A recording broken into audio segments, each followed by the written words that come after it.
So thank you all for coming. Thank you for those, hopefully, who pop up online. I wanted to introduce you to Assistant Professor of Education at Cameron University, Eileen Richardson. She's going to be speaking to us today about graphic novels and how they are actually real books. She has a doctorate in education and a master's in reading. I didn't know that was a thing. I think that's so cool. Yes. She taught first grade for 5 years before teaching high school reading, where she taught high school students who were not reading at grade level and could not pass the 8th grade reading test. She's always had a love for graphic novels and comics. Charles Schulz and the Peanuts gang taught her a love of reading. Her favorite quote is by Art Spiegelman, author of Mouse. We have several of his books here, who said, "Comics are the gateway drug to literacy." Okay, with that being said, I'll begin. Thank you for the introduction. So graphic novels, many of you, I've heard you talking that you're already familiar with those. How many of you aren't really familiar with graphic novels? Okay, we have a few. Well, I'll tell you the what, why, and how. So graphic novels come in the same format as comic books, okay? And when you think about the visual literacies, comics and graphic novels come to mind. Text and illustrations present the information in combination. The book length usually contains one full story in chapters. And it's a medium, it's not really a genre. A lot of people say the genre graphic novel. It's really a medium because it comes in all genres, really. And a little bit about how to read one. It has the captions, which is kind of like the narrator. You have your panels. You have your thought balloons of what the characters are actually thinking in their head. The gutters, there's a lot that takes place in the gutter, and I teach inferencing in my high school classroom, and even in my college reading classroom.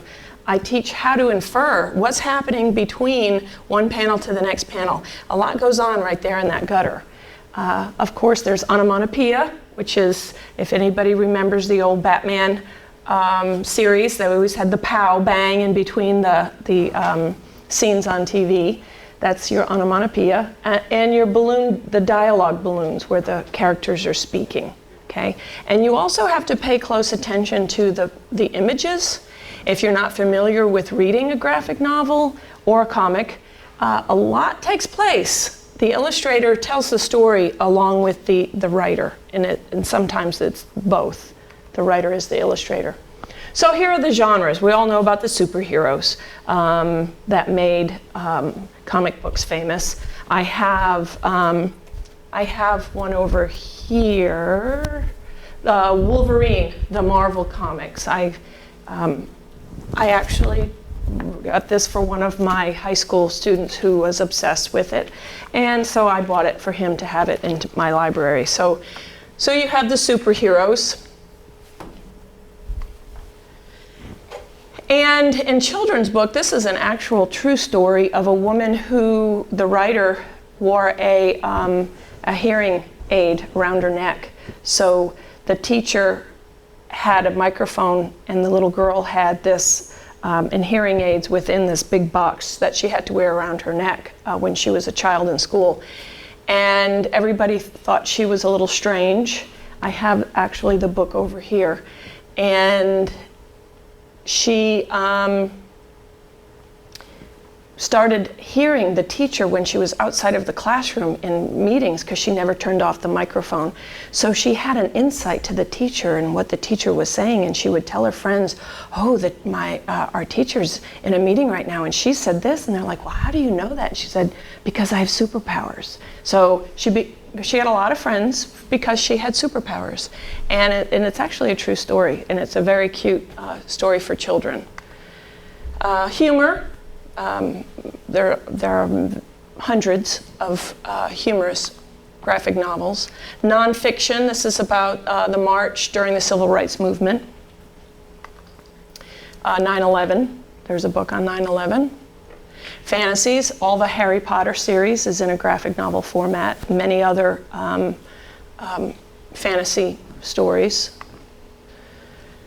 And there's a lot of classic adaptations, and we have several here. Pride and Prejudice, the library has that one. Oliver Twist, the Gulliver's Travels, and as you see here, several others. And here are more. And this is when he said, Spiegelman said that it is the gateway drug to literacy. You think about a lot of students, college age and high school age, that haven't read the classics. And if you would say to someone, oh, why don't you read Sherlock Holmes? And they're like, I don't want to read Sherlock Holmes, you know. But in this type of a format, I think it's a little more enticing, and it's a way to get students a little more interested in the classics. So I have a student who actually told me about A Wrinkle in Time. She saw it at Sam's, believe it or not, and she was doing a project for our in one of my courses, and she used The Wrinkle in Time as the lesson. And when she saw that it was in a graphic novel format, she bought it so she would have the regular text and the graphic novel when she becomes a teacher in her libraries to give children a choice of the different types of reading. And this book actually won a Pulitzer Prize. We have it here, the library has it, and they have Mouse 2 and the Meta Mouse. And it's actually a personal story about Art Spiegelman's father and how his experiences in the Holocaust. And it's very interesting how he did this, because the mice are the Jews and cats are the Nazis. They're portrayed as cats. And this whole story is told, and I believe the Polish, you've read it, are pigs, correct? So it's a very interesting book if you haven't read it, and there's a lot of history in there. Persepolis is also a true story about a woman that was raised in Iran in the 1970s, and because of her beliefs, she didn't believe what she was being taught in school. She kind of rebelled, and they had to send her away to a different country to save her life, basically. Very good story. I use this in a lot of my my composition classes. So there are also books for emerging readers, and I have copies of those here. Toon Books is the publisher, and they have very few words, a lot of pictures, but the pictures also tell the story, and it helps children kind of that are learning how to read. And then it'll go up in grade level and reading level as the students kind of get used to reading a graphic novel format. Here are some examples. My grandson actually reads, likes looking at the pictures, and very few words, so they're helping them learn to read. So let me give you a little history about graphic novels. If you think about the history of humans, a lot of people were not literate, so they had to use pictures. Oh, I'm so glad you came, yes. So you think about hieroglyphics, everything was done in images. So Poor Richard's Almanac was printed in 1732 by Benjamin Franklin, and it was actually political cartoons to advance the revolution. Dime novel magazines were Davy Crockett, Buffalo Bill, a lot of Western characters. And it was originally used, these comics were originally used to sell newspapers, to draw people to purchase the Sunday paper. The first comic strip was called The Yellow Kid. It was in 1895. And it was by R.F. Outcolt, I believe is how it's pronounced. And he was also responsible for Buster Brown. And many of you sitting here are not old enough to know about Buster Brown. Maybe a couple of you do. But I remember Buster Brown. And Sears Roebuck started that, and he was the creator of that comic. Okay, and it was to increase sales for newspapers. Buster Brown had a dog as well. Buster Brown did have a dog. My mother told me. Oh. I was just going to say, you're testing my memory now. The Katzenjammer Kids were in 1897, and this ran for a long time. This was the beginning of the word balloons. They started having the word balloons, and they used multiple panels to tell the story instead of just one big panel. And here's an example of that and what it looked like in the newspaper. So as you can see, they had the panels, they had the gutters, they had the and the speech bubbles. Okay. And they even They have a thought bubble. They even have a thought bubble right there in the middle. Yes. So this was the first to really bring this about. Okay, then the comic book is invented. It's about 1933, and it was initially for free.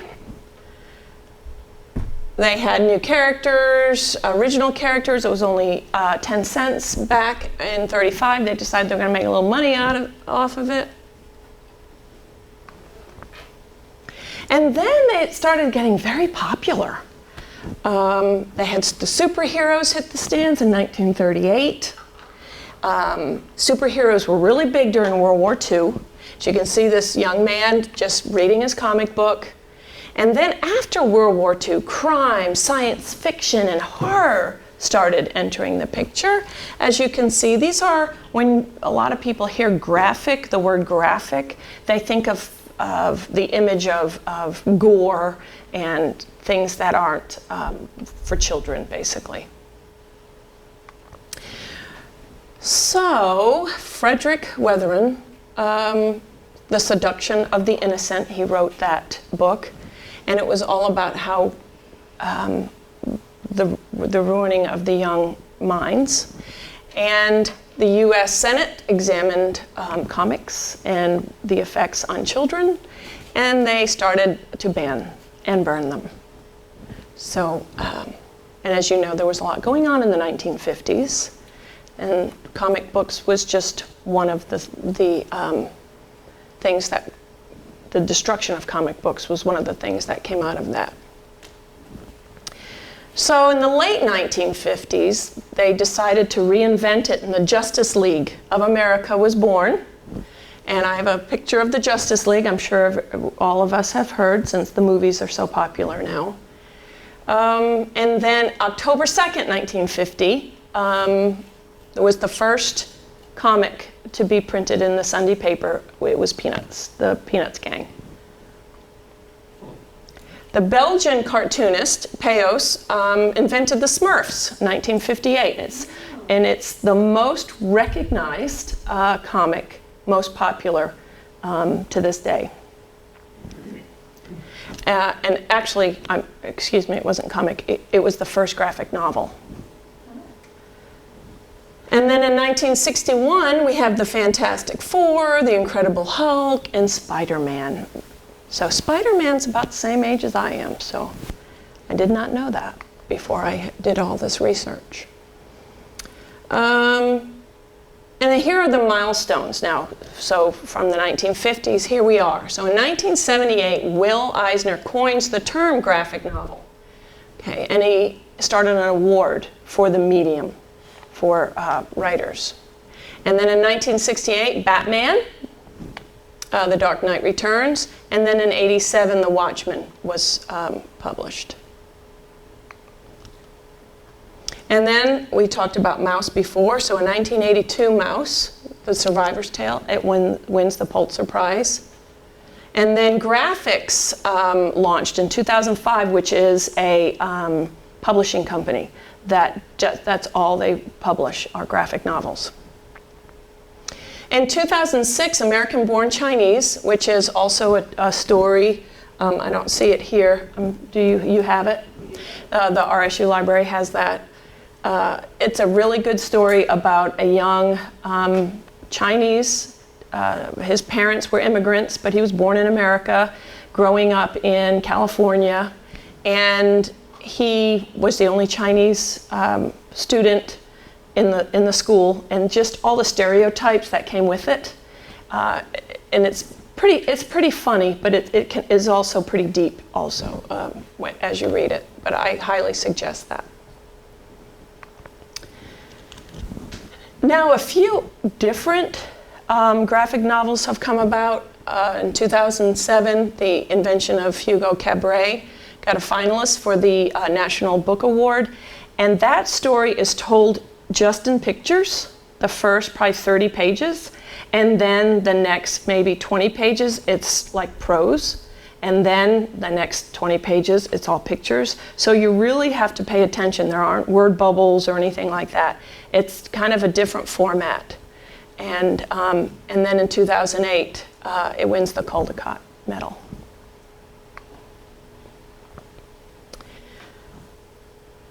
So in 2007, the Young Adult Library Services Association created a new annual book list, The Great Graphic Novels for Teens.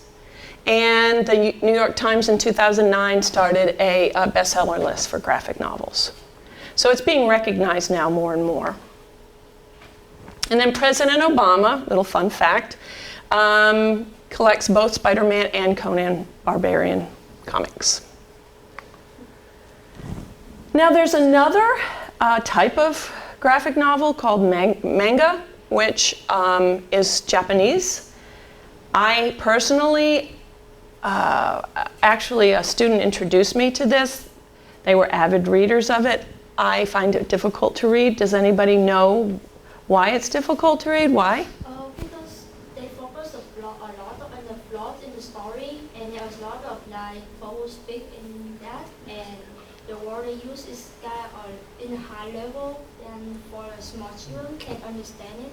And So it's more for young adults. The plot is just too deep, too charity or too horror. Every character has a plot, and like it's just a mess in the story.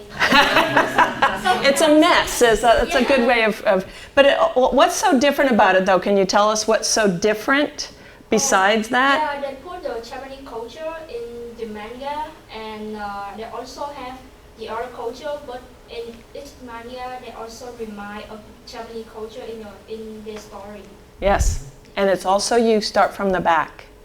It's backwards. Yes. So it actually started before World War II. And then in the 1990s, it came to the US.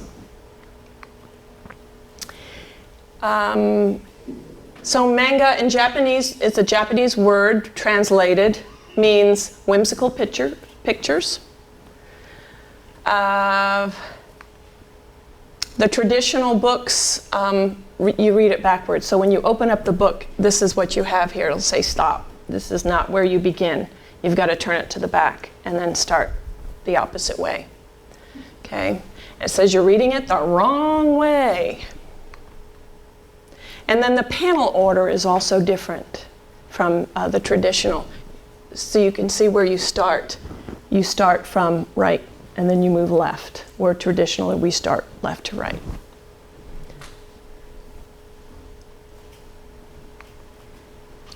And here are some websites that you can create your own comics.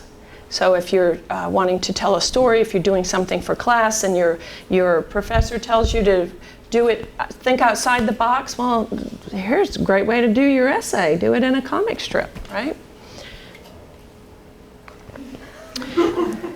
I'm sure that would go over really well, right? Okay, so let me talk to a little bit about my research. This came about because A colleague of mine was at a Scholastic book fair, and she was volunteering, and a parent was taking their 3rd grade little boy around the book fair, and the little boy had an armful of books, and they got up to the cash register, and the mother went to pay, and she started looking at them, and they were graphic novels. And she said, "You can't buy those. You have to go buy real books. I'm not going to buy those books." So the little boy put the books back, and he said, "Then I don't want anything." And so she said, "Okay, come on, let's go," and they left. So when I heard the story, I thought, how horrible that a parent would rather their child not read at all, and if they're not going to read the traditional text. So I thought, I'm going to do a study and see if the comprehension is the same. So in comes Coraline. How many of you ever read Coraline? Okay. Saw the movie. Okay, well, there you go. Oh, is that the one with the buttons? That's the buttons. Yes, it is really creepy. But I chose this book for a specific reason. I wanted to use 5th and 6th graders, okay? And I wanted to use both boys and girls. So I was trying to think of what would appeal to both. So the creepiness, I think the boys kind of would gravitate towards, and being about a little girl, maybe the girls would gravitate towards at 5th, 6th grade. So here's the traditional text, which there are no pictures, and then here is the graphic novel version, which it's all colored pictures, which is nice. So my question was, is the comprehension of traditional text different than the comprehension of graphic novels?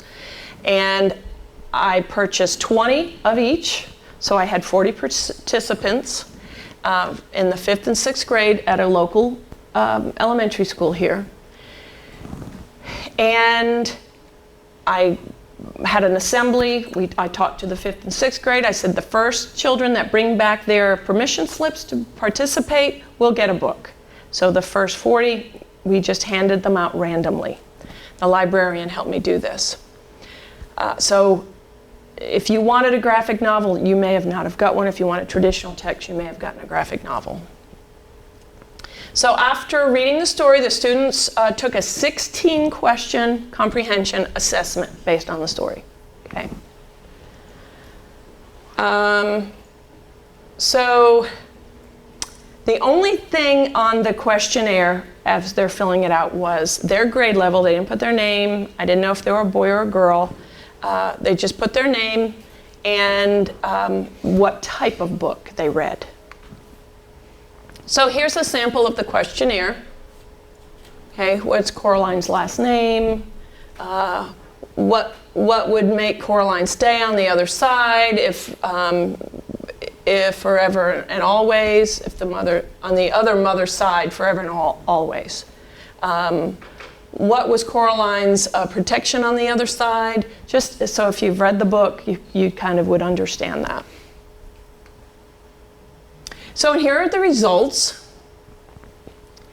As you can see, everyone scored pretty high except the 6th grade traditional text. And here's the breakdown of the 5th grade.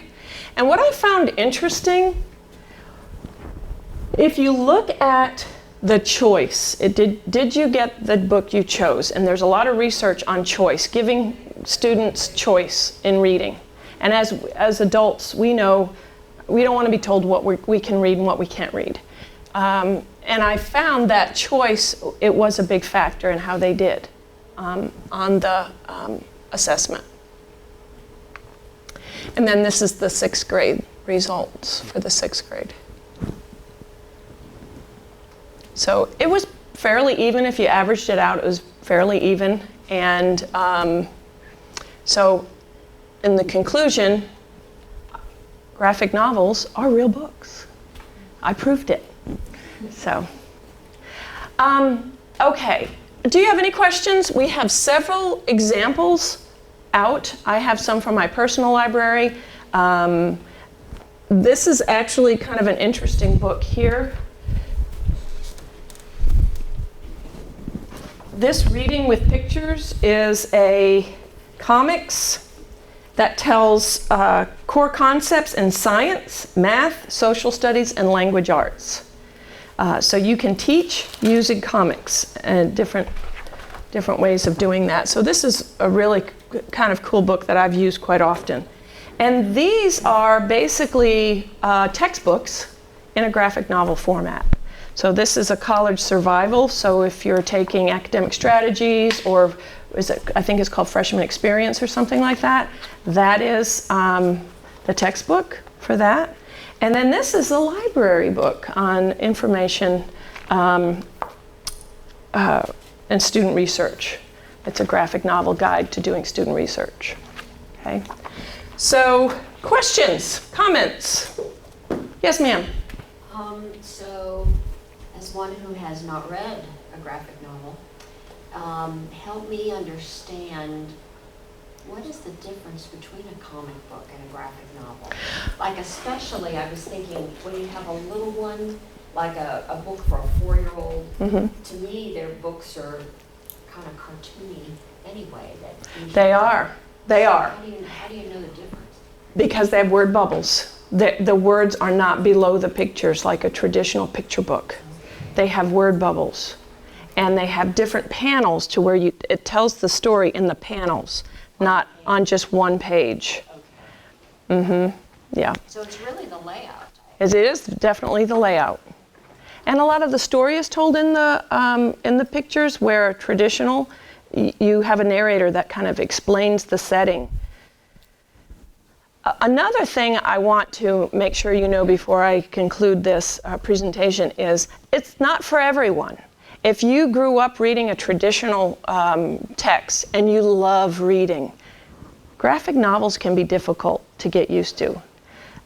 For example, I had one student who enjoys reading, and he had the graphic novel version of it. He said he got halfway through the book and realized he wasn't paying attention to any of the pictures. He was just reading the words, turning the page, reading the words, turning the page, and he was missing the whole story. So he had to go back and start over because he didn't understand how to read one. So if you are used to reading, and like you can pick up a book, a traditional prose text, and read through this and just love it, this might not be for you. But struggling readers, they pick up a book like this that's all words and no pictures. I don't think so. I think I'll read the back. And that was what I did as a kid. I read the back of the book. It's like, okay, I read the book. Now I know what happened. But like I said, Peanuts, Charlie Brown, Charles Schulz, he taught me the love of reading. And ever since then, now I just kind of gravitated more towards graphic novels. So, yes? I was surprised you didn't mention Mad Magazine or the Underground Comics. I did have a whole section of underground comics, but I took it out for sake of time. So, yes, but thank you for bringing it up. Yes, because that was a big thing in the what was in the 1950s, wasn't it? After all of that, 60s, right? Okay, well that concludes my presentation. Thank you so much for coming and sharing it with me.